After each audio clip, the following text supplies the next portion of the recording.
Okay, let's go ahead and tell about the dangers of using subliminal messaging in an attempt to go ahead and call for an assassination or a public execution.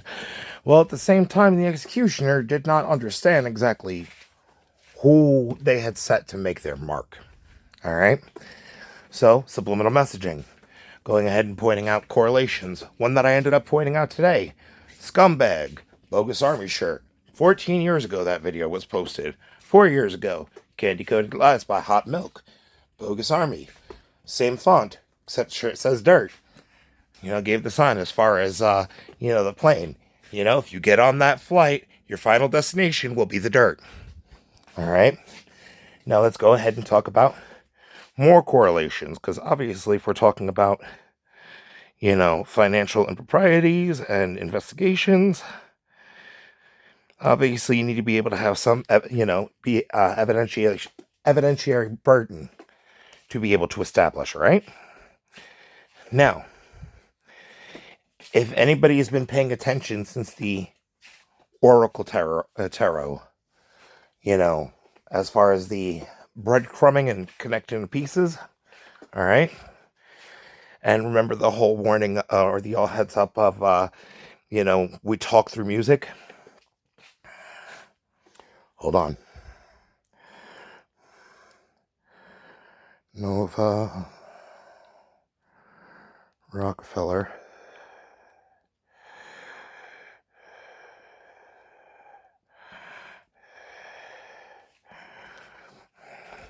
Gang. All right. So, Nova Rockefeller. What's Nova? A temporal anomaly, but ultimately means extremely hot. All right. Rockefeller. Money.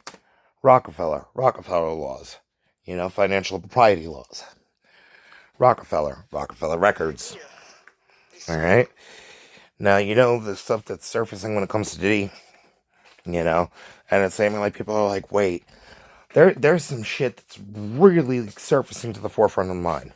All right. Now I'm going to go ahead and point out. All right.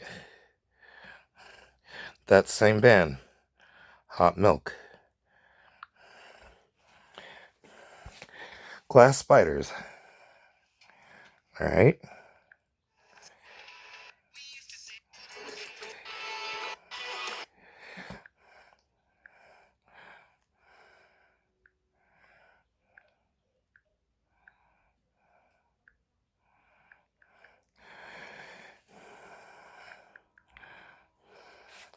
Wait, hold on. Waiting for it.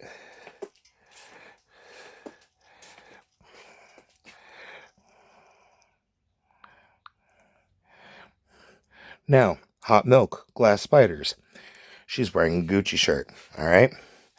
But now, in the video, when it comes to giving credits, directed by Kennedy. Funny thing is, there are a lot of people with the name Kennedy. Funny thing is, could go from that, comedian Jamie Kennedy, to one of the political families, one of their Kennedys, Robert F. Kennedy Jr., same guy that his dad got shot in the head. Isn't it funny? Wasn't there an attempt to try to be like, oh, no president in history has been treated more horribly? And then after that, the calls for the assassination factor end up going ahead and presenting themselves very much so.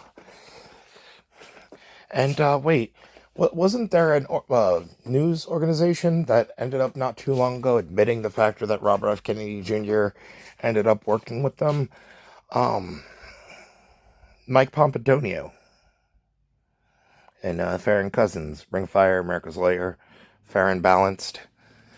I'm just going to, leave some of those clues there, all right?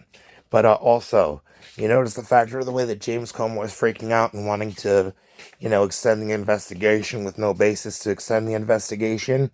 It's looking like James Comer and Mike Johnson are pretty much trying to be the figureheads of injecting themselves into politics while simultaneously trying to create a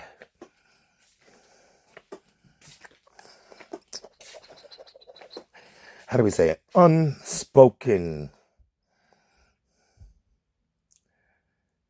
long-lasting game of charades using subliminal messaging as the basis. All right? But glass spider. Glass, it's able to shatter. Shatter the spider. There's a type of spider. All right. By the way, give a heads up. It is probably never a good idea to go ahead and attempt to make the target of your publicly called for assassination to be somebody that had been taught from a very young age how to be able to recognize subliminal messaging, as well as being able to point the correlations out. Was taught a lot about war history. You can tell a lot. All right. But ultimately, there's a good part of me that feels like the reason that Comer is freaking out is because of the factor that he's getting to learn from his experience in government that throughout history, any time that there's been an intelligence gathering or a information campaign or even disinformation campaign that's actually been government sanctioned, ultimately at the decommissioning of that governing body's task, ultimately if the actual investigation and details and everything are not supposed to get out, and there's the decommissioning of the task force. At the decommissioning of the task force, anybody involved in said campaign ends up getting burn noticed. So ultimately, it's kind of seeming like Mike Johnson and James Comer are kind of playing a game of you remember that movie Speed? Yeah, but just going and pointing that out. All right. So, yeah, there is some messaging going on. Ironically enough, pretty clever going ahead and using fashion music as well as, pretty much Russian-style information, just bombardment in an attempt to try to skew the message. While simultaneously now kind of being screwed because after candy-coated lies and that heads up, what ends up happening anytime that there's a call for somebody's public execution and ultimately the public execution fails. Because keep in mind, I ended up mentioning the fact that there was 5 attempts to kill me in the last 4 years. If it wasn't for candy-coated lies, I would not have known the factor that somebody was actually trying to kill me. All right? Now, when it comes down to the fact of no airbag in the Scion, obviously, the only thing I ended up going and letting me know that was the amount of impact that the, car that rammed into me on the road ended up going ahead and using was over 10 miles per hour. Like I said, 15 to 30. All right? 12 miles per hour is the amount of pressure, as far as impact, in order to cause the airbags to deploy. So, what's the likelihood of the airbag not deploying? Well, meantime, the velocity of the oncoming vehicle being 5 times more than what is literally supposed to be the maximum, the, amount of impact pressure in order to go ahead and trigger the airbag deployment, switch. So obviously that airbag deployment switch or the airbag was not there to cause the airbag to deploy. At the same time, the timing belt was close to being at the end of its life. So chance that the timing belt could have ended up snapping, and ultimately me not being able to actually use the brakes. All right. That turn, ultimately, if that, acceleration would have ended up happening and the belt would have ended up snapping, my car would have ended up crashing into an urgent care center. All right, there would have been a literal urgent care center, a medical facility that would have gotten crashed into.